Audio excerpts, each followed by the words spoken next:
Habang tumatagal, mas lalong nagiging matindi yung tensyon sa Iran laban sa Israel at Amerika. Patungo na ba ito sa mas malawakang pandigmaan na mangyayari sa ating mundo? At ito na nga ba yung katuparan sa mga propesiya na sinasabi sa Biblia?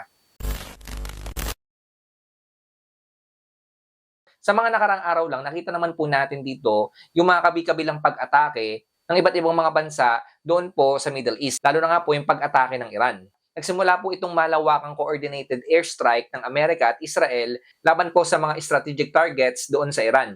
Ayon po sa ilang mga ulat, tinarget ng operasyon ang military installations, missile facilities at high-level command center sa loob ng Iran. Kabilang na po ang mga lokasyon sa Tera at sa iba pang pangunahing lungsod. Yung pinakamalaking development po sa strike na ito ay ang pagkawala ng buhay ng supreme leader ng Iran na si Ayatollah Ali Khamenei. Ang kanyang pagkamatay ay nagdulot ng political shockwave sa loob ng Iran at sa buong rehiyon. Siya ang pinakamataas na otoridad sa Iran mula pa noong 1989 at hawak niya po yung ultimate control sa military, foreign policy at religious authority ng Iran. Ang pagkawala po niya ay hindi lamang military event. Ito po ay malaking political turning point para sa Iran. So dahil po dyan, sa loob lamang ng ilang mga oras matapos ang strike, nagpakawala po ang Iran ng ballistic missiles at armed drones patungo sa iba't ibang target sa rehiyon. Ang nakakagulat po dito, hindi lamang Israel at mga US military assets ang tinarget. Kasama rin po yung ilang bansa na may presensya ng US forces. Halimbawa na lamang po sa Qatar, naiulat po ang missile threats malapit sa mga strategic military locations, kabilang po ang area kung saan matatagpuan ang AI Udeid Air Base. Hindi lang po yan, kahit po sa UAE o sa United Arab Emirates, particular po sa Abu Dhabi at Dubai, naiulat po ang mga pagsabog at mga missiles intercept sa himpapawid. Sa Saudi Arabia naman, naiulat din po ang missile threats sa pagitan ng Riyadh at iba pang strategic zones. Kasama rin sa mga target ng retaliation ang Bahrain, kung saan matatagpuan ang US Fifth Fleet Headquarters. Bagamat maraming missiles ang naharang, nakikita po natin dito ang malinaw na mensahe ng Iran. Handang palawakin ng Iran ang saklaw ng laban, hindi lamang po sa Israel at sa Amerika. Kaya nga po itinaas na po nila yung pulang watawat o yung flag of revenge para sabihin na sila po ay merong galit, na sila po ay handang maghigante sa mga ginawa ng mga kalaban nila, lalo na nga sa pagkawala ng kanilang leader. So yung pulang watawat na ito yung nagsasabi na humihingi sila ng hustisya, na sila po ay gagante at hindi lang po yun, mas palalawakin pa nila yung digmaan na pwedeng mangyari. So dahil po dyan, mabilis ang naging epekto sa mga civilian at economic sectors. Maraming mga international airlines ang nag-cancel o nagre-route ng flights palabas at papasok ng Gulf region. Ang airspace ng ilang bansa ay pansamantalang isinara. Nagkaroon din ng pagtaas sa presyo ng mga langis dahil sa pangamba na maaaring maapektuhan ng oil supply routes sa Strait of Hormuz, isa sa pinakamahalagang oil choke points sa mundo. Sa panig po ng Amerika, itinaas po ang alert level sa kanilang mga base sa Middle East. Naglabas ng advisories sa mga mamamayan sa rehiyon at nag-deploy ng karagdagang defensive assets. Samantalang yung Israel ay nananatiling nasa high military readiness. Inaasahan ang posibleng sunod pang wave ng pag-atake ng Iran. So sa conflict po na yan na nangyayari, ito po yung tandaan nyo. Yung conflict po ay hindi na isolated. Ito po ay naging regional confrontation na may potensyal na lumawak pa depende sa susunod na hakbang ng bawat panig. So ngayon mga kapatid, dahil po sa nangyayari ngayon sa ating mundo, mas lalo pong lumalawak yung mga digmaan, marami nagtatanong, maaaring dito na ba magsimula yung World War III? O meron ba itong kinalaman sa mga propesiya na sinasabi ng Biblia patungkol sa mga digmaan? So para masagot po natin yan, kailangan natin tingnan dito yung dalawang aspeto. Una po, simulan natin sa geopolitical side. Ang isang World War po ay nangangailangan ng malawakang direktang paglahok ng maraming superpowers sa isang sabayang global battlefield. So yung conflict po na nangyayari ngayon sa Middle East, ito po ay sa Middle East lamang. Bagamat meron pong involvement yung Amerika. Ang malaking tanong po dito ay kung papasok ba ang iba pang malaking makapangyarihang bansa tulad na lamang ng China o Russia sa direktang combat role. Hanggat nananatili po na regional lamang yung mga digmaan, hindi pa po natin masasabi na ito na po yung World War III.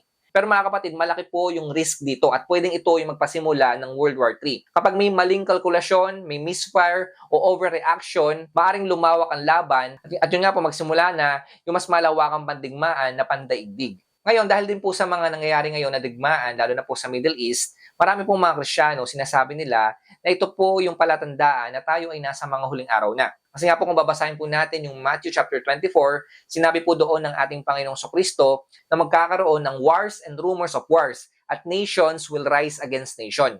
Pero mga kapatid, kung titignan po natin doon, sinabi niya rin na hindi pa po iyon ang katapusan. Ang ibig sabihin lamang po ng ating Panginoong Kristo dito, yung mga digmaan na nababalitaan natin ngayon, hindi pa po yan yung katapusan. Bagkos yan lamang po yung tanda na siya po ay malapit ng bumalik. Kaya sa mga digmaan na nangyayari po ngayon, yan po yung gumigising sa atin o kaya man po yung nagpapaalala sa atin na malapit nang bumalik yung ating Panginoong Kristo. At yun nga po, natutupad na rin yung mga propesiya. Kasi alam naman po natin na sa Biblia, marami na pong mga digmaan ang naganap. At sa history, marami na rin po mga digmaan ang nangyari. Ngayon, sa panahon po natin ngayon, nakikita natin na mas natutupad yung mga propesiya. Halimbawa na lamang po, may ilang mga bahagi sa Biblia na tumutukoy sa malawakang digmaan sa mga huling panahon. Kung babasahin po natin yung Ezekiel chapter 38 to 39, binanggit po doon yung Persia. Na ngayon, ito po yung modernong Iran. So dito po makikita po natin, lalabanan ng Persia yung Israel. So dahil po dito, dahil nabanggit po yung Persia o yung Iran, doon po sa propesiya na digmaan, yun nga po lalaban sa Israel, sinasabi po ng mga biblical scholar, ito po yung nagbibigay sa atin ng palatandaan na tayo po ay nasa mga huling araw na at natutupad na yung mga propesiya. Ngayon sa Book of Revelation, alam naman po natin na nabanggit po doon yung pulang kabayo. Yung pulang kabayo, ito ay sumisimbolo sa digmaan. Ngayon mga kapatid, alam naman po natin na pagdating ng tribulation, magkakaroon pa po ng mga digmaan. Mas matindi pa pong mga digmaan na mangyayari kumpara sa panahon natin ngayon. So bago po bumalik yung ating Panginoong Kristo, magkakaroon po talaga ng kabi-kabilang mga digmaan at hindi po natin yan maiiwasan. Kaya mga kapatid, sa mga digmaan na nangyayari ngayon, oo, nakakatakot siya.